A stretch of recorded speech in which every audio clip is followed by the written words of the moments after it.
सभी दोस्तों को मेरा प्यारा भरा नमस्कार। तो आज हमारे साथ वो शख्सियत जुड़ चुकी है जिन्होंने निरंतर प्रयासों से एक बहुत ही बड़ी समस्या आसपास के क्षेत्रों में गांव मसाणी, निखरी, धावरडा सभी के लिए बनी हुई थी। साबी बैराज, उसके ऊपर उन्होंने नोटिस भेजे, कागज भेजे, डॉक्यूमेंट लगाए, एप्लीकेशन लगाई और आज उसके अंदर परिवर्तन होता हुआ हमें दिख रहा है। जमीनी तौर पे कार्रवाई हो रही है। जी हाँ, हमारे साथ है प्रकाश खरकड़ा जी। पहले तो आपको बहुत बहुत नमस्कार भाई। नमस्कार, आपके सभी दर्शकों को मेरा नमस्कार भाई।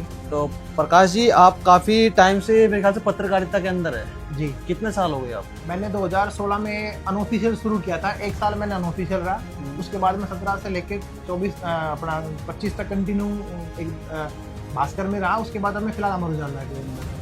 आपके नियर बाई में सबसे बड़ी समस्या मेरे ख्याल से साबी बैराज ही थी। सबसे बड़ी समस्या हमारे आसपास ना एक साबी बैराज है जो अपना दिल्ली जयपुर राष्ट्रीय राजमार्ग पर बना हुआ है। यहाँ पर रेवाड़ी जिले के जन स्वास्थ्य विभाग और हरियाणा शहरी विकास प्राधिकरण विभाग द्वारा एसटीपीओ का पानी डालने की एक योजना शुरू की गई थी।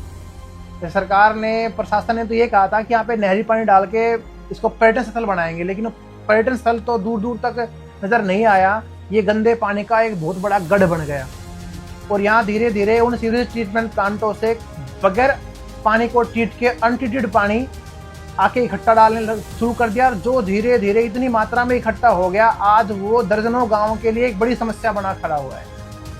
तो इस पानी को देख के शुरू में ना, जब हमने लगा कि यार ये पानी तो बड़ी समस्या पैदा करेगा, हम इस पानी की लड़ाई शुरू की कि इसको कैसे ख़त्म किया जाए।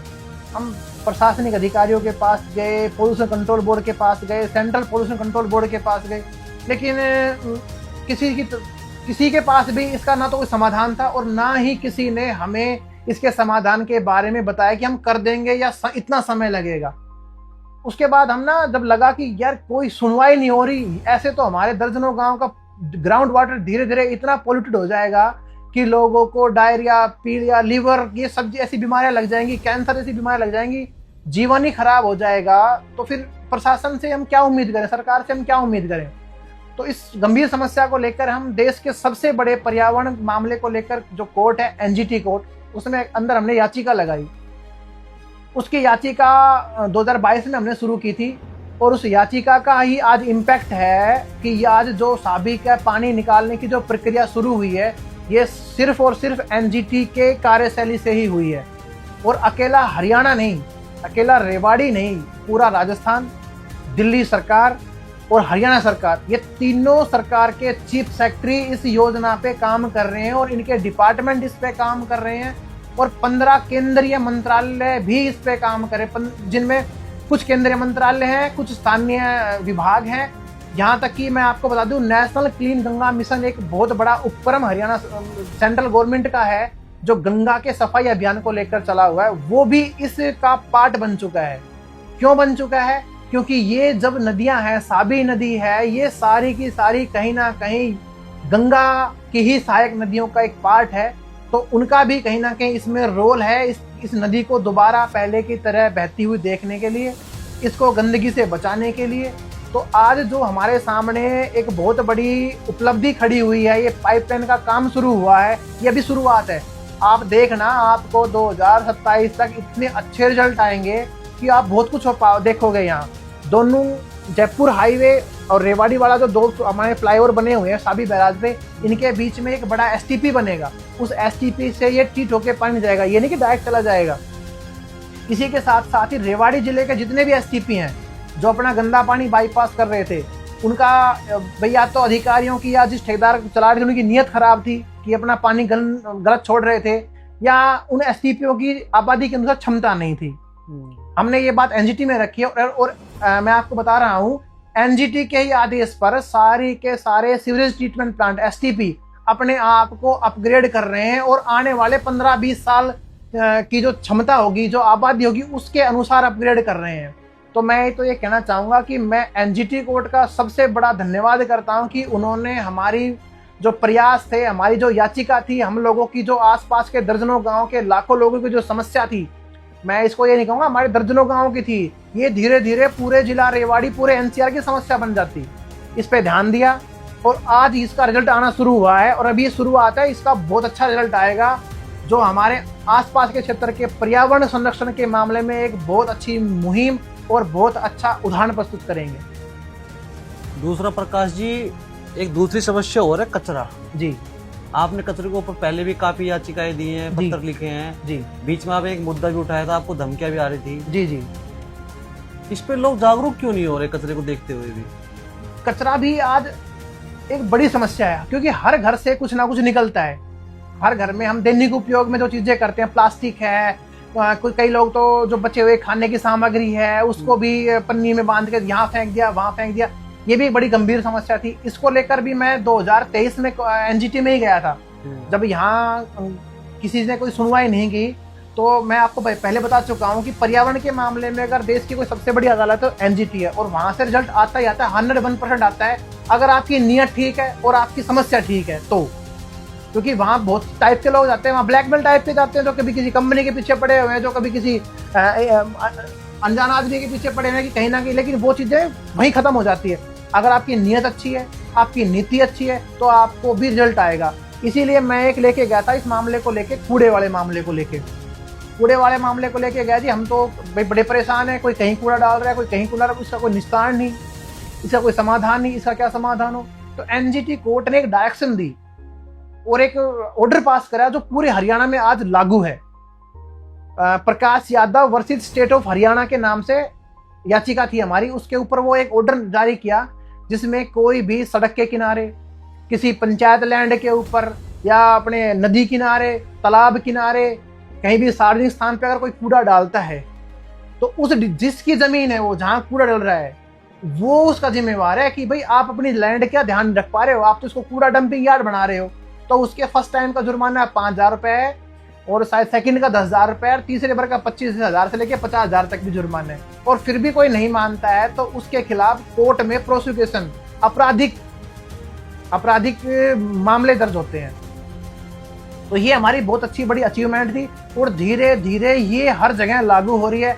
बस इसमें ना मैं आपके चैनल के माध्यम से, आपके पेज के माध्यम से आम लोगों से एक अपील करता हूँ कि आप लोगों को कहीं भी कूड़ा पड़ा दिखे, कि कहीं भी आपको लगे कि यार ये तो डंपिंग यार्ड बन गया, या तो कचरा घर बन गया, मन में आया वो लोग फेंक रहे हैं, उसकी जियो टैगिंग फोटो करें। जीपीएस गूगल मैप कैमरा आता है, उससे फोटो करें, क्योंकि उससे एक्चुअल लोकेशन आ जाती है। और वो लोकेशन पोल्यूशन कंट्रोल बोर्ड के मेल आईडी पे उनको मेल करें, या उनके अधिकारियों के मैसेज करें। वो मैं आपको अगर चाहें तो मैं आपको उनके नंबर दे दूंगा, उनकी मेल आईडी दे दूंगा। आप इतना सा काम कर दें कि अपने फोन से वो geo tagging photo pollution control board को भेज दें। मैं यकीन से मानता हूं विद इन 10 डेज जिसकी जमीन है, जिसकी लैंड है, उस पे जुर्माना 101% होएगा। और जब अगर बार बार कोई सुधार नहीं करेगा तो एक बार जुर्माना, 2 बार जुर्माना, तीसरी बार जुर्माना, और वो जुर्माना डिपार्टमेंट पे नहीं होता है, वो डिपार्टमेंट के उस अधिकारी पे होता है जिसकी जिम्मेवारी है। तो ये सुधार की बहुत बड़ी एक है ना, हम वो कर पाएंगे कि इस वे में जाके एक हमें बहुत अच्छा सुधार नजर आएगा। आप लोग सभी जागरूक हों। आपको जहां लगे कूड़ा पड़ा हुआ है, आप किसी से बहस मत करो, आप किसी से झगड़ा मत करो, आप केवल उसकी फोटो लो, उसको रेवाड़ी पोल्यूशन कंट्रोल बोर्ड के आरओ को भेज दो, या पोल्यूशन कंट्रोल बोर्ड के रेवाड़ी चंडीगढ़ मेंबर सेक्रेटरी बैठते हैं, चेयरमैन बैठते हैं, उनको मेल कर दो। सिंपल सा ये काम करना है एक जागरूक नागरिक के नाते। आपको भविष्य में वो समस्या नजर नहीं आएगी, ये श्योर है। आपने बहुत अच्छी बात कही कि आज के टाइम में लोग झगड़ा और लड़ाई करना स्टार्ट कर देते हैं छोटे मुद्दों पे, पर आवाज उठाने से आज भी लोग डरते हैं। वो डरना कब छोड़ेंगे? ये एक बड़ी समस्या है। ये अब मैं आपको बताता हूँ, मेरे पास रोजाना इस संबंध में एक समस्या के लिए फोन आते हैं, भाई फलाने जगह से बोल रहा हूँ और ये समस्या है। मैं कहता हूँ उसको भाई शिकायत दे, भाई नाम ना आना चाहिए। भाई क्यों नहीं नाम आना चाहिए? अगर गलत है तो नाम आना चाहिए। आप कोई गलत कर रहे हो, आप कोई क्राइम कर रहे हो, नाम नहीं आना चाहिए। अगर वो सामने वाला गलत है, आप ठीक हो, तो उस समस्या को खत्म कैसे करोगे? भाई नाम भी नहीं आना चाहिए। बोलिए आप अखबार में निकाल दो। मगर अखबार में निकालना तो हमारा काम है, हम अखबार में आपकी समस्या निकालेंगे, उसके लिए भी हमें एक आधार चाहिए। कोई तो शिकायत दे, वैसे जाके हम कह देंगे भाई फलानी समस्या है, मगर ये गलत हो जाएगा, ये वे गलत है। आप समस्या के लिए शिकायत दो, उस शिकायत के आधार पर हम आपकी खबर को प्रकाशित करेंगे। लेकिन पता है क्या है भाई साहब, सबसे बड़ी समस्या क्या है? आज भी लोग नहीं डरते। लोगों का डरने का कारण क्या है? सबको अपना निजी स्वार्थ है कि यार संबंधित आदमी के खिलाफ हम जाएंगे क्या, यार क्यों उससे बुरा बने, कल को हमारे कोई काम पड़ गया तो जबकि वो एक आदमी काम पड़ गया, वो क्या काम करेगा? जो अपने समाज को खराब कर रहा है वो क्या काम कर सकता है? वो कुछ नहीं कर सकता। बिल्कुल मेरी समझ में ये है, जो आदमी गलत है वो गलत है, गलत है, वो गलत वो क्या काम करेगा? वो कुछ नहीं कर सकता। है, वो नहीं कर। वो तो डरा के लोगों को मैं तेरा या और झूठे सपने दिखा के लोगों को अपना काम निकाल रहा है, बस इतना कर सकता है वो। फिर भी धारोड़ा का विकास नहीं हो पा रहा है। कागजों में हो रहा है, आपने देखा ही नहीं होगा। ऐसा कौन सा काम है जो नगर पालिका में कागजों में नहीं होता? मतलब ग्राउंड लेवल पे काम नहीं हो रहा, पर कागजों में हो रहा है। कागजों में नगर पालिका में टेंडर भी होते हैं, नाले भी साफ होते हैं, स्ट्रीट लाइटें भी मेंटेन होती है। ऐसी कोई चीज नहीं है जो नहीं होती, और ये हर जगह होती है। आप मेरे भाई, छोटे भाई, आपको पता ही नहीं है। आप इनकी गहराई में जाओगे ना तो बहुत कुछ है। लेकिन आज हमारे सिस्टम में जो भ्रष्टाचार है ना, वो इतना घुस चुका है, इतनी गहराई से जा चुका है कि उसकी नब्ज कोई पकड़ ही नहीं पा रहा है। और हम जाएगा किसको शिकायत करें? अधिकारी को हम शिकायत करते हैं, बस सर ये काम गलत हो रहा है या इसमें भ्रष्टाचार है, मुझे नजर आ रहा है जी, मेरे पास सबूत दे सकता हूँ। अधिकारी आपके सामने कहेगा भाई बहुत बड़ी बात है ये, तो हम इस पे कार्रवाई करेंगे। 2 दिन बाद आप अधिकारी के पास जाओगे, अधिकारी तो आपसे सीधे मुंह बात भी नहीं करेगा। हमने जांच कर ली। जांच क्या कर ली?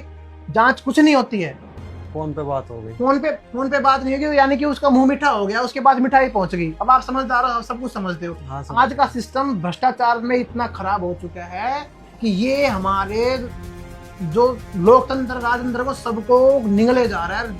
आने वाला समय मुझे लगता है कि और भी गंभीर होगा इस मामले को लेकर। आज के टाइम में ट्रेंड बन गया, अगर कुछ भी कहीं भी कुछ गलत होता दिख रहा, लोग फोन निकाल लेते, वीडियो बनाने लग जाते हैं जी। पर क्या कलम की ताकत ज्यादा वीडियो की ताकत है? मैं बताता हूँ आपको, उसकी ताकत कब नजर आएगी? मुझे कोई लग रहा है ये गलत हो रहा है, मैंने वीडियो बना ली। वीडियो बनाने के बाद अगर मैं उसको सही प्लेटफॉर्म पे पहुंचा रहा हूँ तो वो ताकत है। लेकिन मैं उस वीडियो को अपने निजी स्वार्थ के लिए यूज कर रहा हूँ या उस वीडियो को किसी के दबाव में डिलीट कर रहा हूँ, तो फिर वो तो ताकत थोड़ी तो कमजोरी बन गई। वो तो ताकत नहीं रही, फिर वो तो कमजोरी है। यानी कि मैं तो अपना पेट भर रहा हूँ उस वीडियो बना के।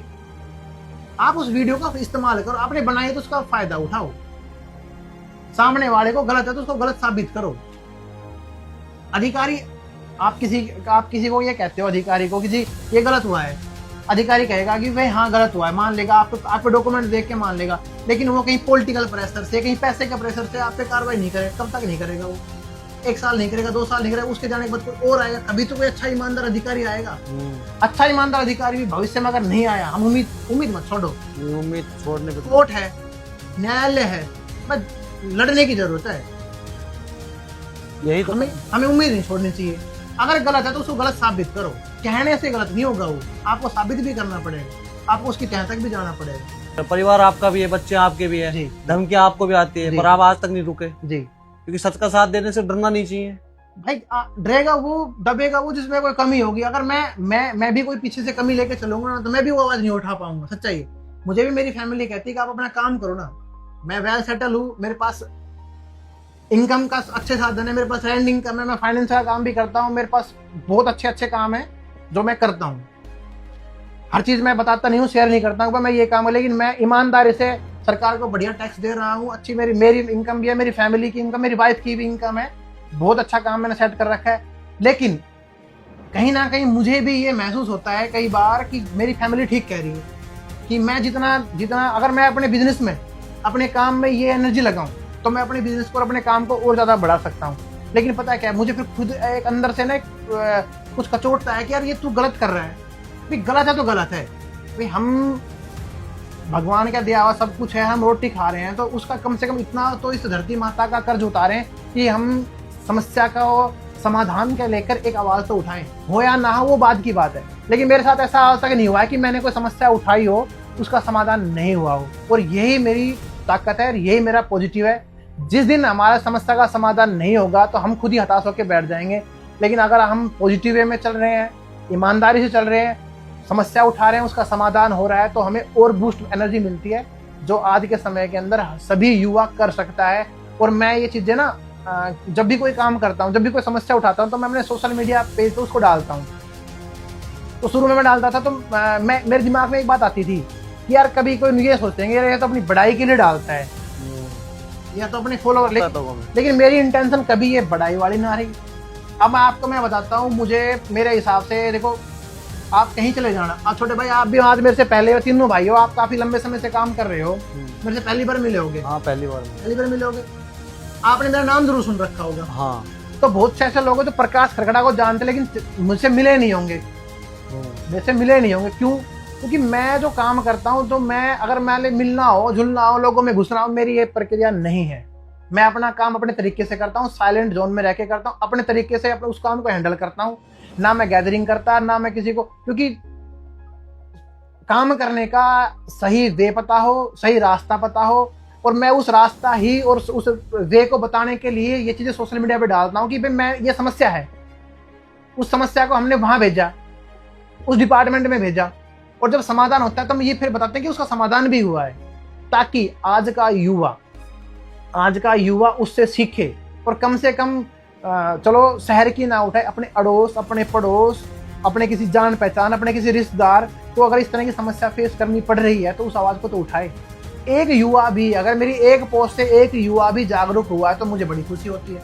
और हुआ है, आस पास के दर्जनों गांव से मेरे पास इस तरह के मैसेज आते हैं, मेरे से सलाह लेते हैं। और मेरी एक आदत है, मैं कभी भी फोन को मिस नहीं करता। मुझे चाहे रात को कोई कितने बजे कॉल कर ले, इन केस अगर मैं रात को एक भाई फर्स्ट रिंग में नहीं उठाता और सेकंड रिंग में मुझे भाई पूरी रात फोन आते हैं, दिन में खूब फोन आते हैं, लोग घर पे भी आते हैं, लोग सलाह भी लेते हैं, और मैं उनको सच्ची सलाह देता हूँ और उनके काम जिस वे में होना, जहां तक मुझे पता है मैं उनको गाइड करता हूँ। और आज इस चीज से आसपास के हमारे युवा, ये मुझे पोल्यूशन कंट्रोल बोर्ड के एक अधिकारी ने बताया, बोले प्रकाश जी हाँ, बोलो आप तो जैसे जो करते थे, आपने ये ऑर्डर भी कराया कूड़े वाला, हाँ, बोलो अब तो आसपास के गांव से लोग हमें भेजने लग रहे हैं। हमने उनका इफेक्ट भी गया, हमने करीब 6-7 करोड़ के आसपास का हमने जुर्माना, पूरे हरियाणा में 7 करोड़ का जुर्माना, मेरे उस एनजीटी के आदेश पे करीब 7 करोड़ का जुर्माना हरियाणा में लग चुका है। तो इतने लोग तो जागरूक हुए हैं।